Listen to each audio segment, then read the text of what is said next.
দেখো বন্ধুরা, ছেলেকে কাল রাতে বলেছিলাম যে তুই একটু জামা কাপড়গুলো নাবিয়ে রাখিস, আমি কেচে দেবো সকালবেলা। আমার ছেলে দেখো পুরো ধোপাবাড়ি করে রেখে দিয়েছে। এত কম জামা কাপড় নাবিয়েছে যে বলার কথা নয়। মানে বলেছি একটু নাবিয়ে রাখবি, তাই জন্যে নাবিয়ে রেখেছে। দেখো পুরো মনে হয় আলনা খালি করে নাবিয়ে দিয়েছে। ওইগুলো মোটামুটি কাচতে দিয়ে তারপর কিন্তু করে নিয়েছিলাম চা। আজকে যেহেতু রবিবার, সকালবেলা কর্তামশাই ছিল বাড়িতে, ওকে 1 কাপ চা দিয়েছি আর আমিও 1 কাপ চা নিয়েছি, 2টো বিস্কুট দিয়ে খেয়ে নিয়েছি।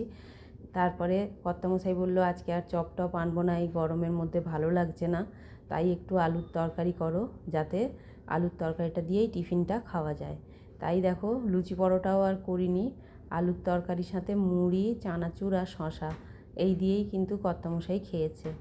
ও যত যা কিছুই দেয়া হোক না কেন, একটু চানাচুর কিন্তু ওর লাগেই লাগে, তাই জন্য ওই দিয়েছি। আর আজকে বাজার এনেছে দেখো, আমি বলেছি যে সবজি মোটামুটি টুকটাক আছে, আনতে হবে না গরমের সময়, রোজই যখন আমাদের বাজার হয়, তাই জন্য দেখো পেঁয়াজ, আলু, শশা এসবই এনেছে। আর এনেছে এই যে চিকেন। রবিবার মানেই চিকেন। আমার ছেলে তো চিকেন ছাড়া এক পাও নড়বে না রবিবার মানে, তাই জন্য রবিবার মানেই চিকেন। ওই জন্য চিকেনটা ধোবো, তাই রেডি করে নিচ্ছি বাটিটা। তারপর চিকেনটা ধুয়ে রেডি টেডি করে নিয়ে কিন্তু আমি বসিয়ে দিয়েছিলাম। আজকে কিন্তু আগে রান্না সেরে নিচ্ছি, কারণ অনেকটা দেরি হয়ে গেছিলো আর এত গরম পড়েছে, চাই একটু তাড়াতাড়ি করে রান্না করে নিতে। তাই চিকেনের কালারটা কেমন হয়েছে তোমরা কমেন্টে জানিও। রান্না টান্না করে নিয়ে কিন্তু তারপর দেখো সব খেতে দিয়ে দিচ্ছি, কারণ 3জন খাবো আর অনেকটা দেরি হয়ে গেছিলো।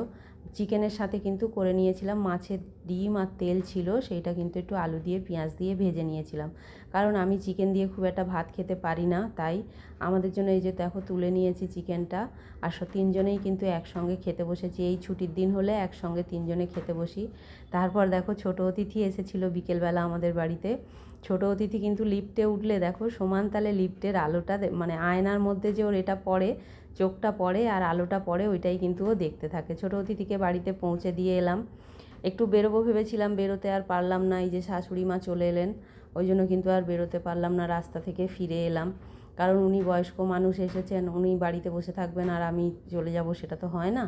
তাই তারপরে শাশুড়ি মা বললো যে রাতের খাবারটা তাহলে আমি নিয়েই যাই। ওই জন্য রাতে দেখো শাশুড়ি মায়ের শরীরটা খুব একটা ভালো না, বললাম তাহলে রাতে তো মাংসই আছে, ভাত এই যে কৌটোর মধ্যে একটু গরম করে দিয়েছি, আর বললাম মাংস আছে তাহলে অল্প করে দিই, অল্প করে একদম নিয়ে যাও, যাতে অল্প দিয়েই খেতে পারো।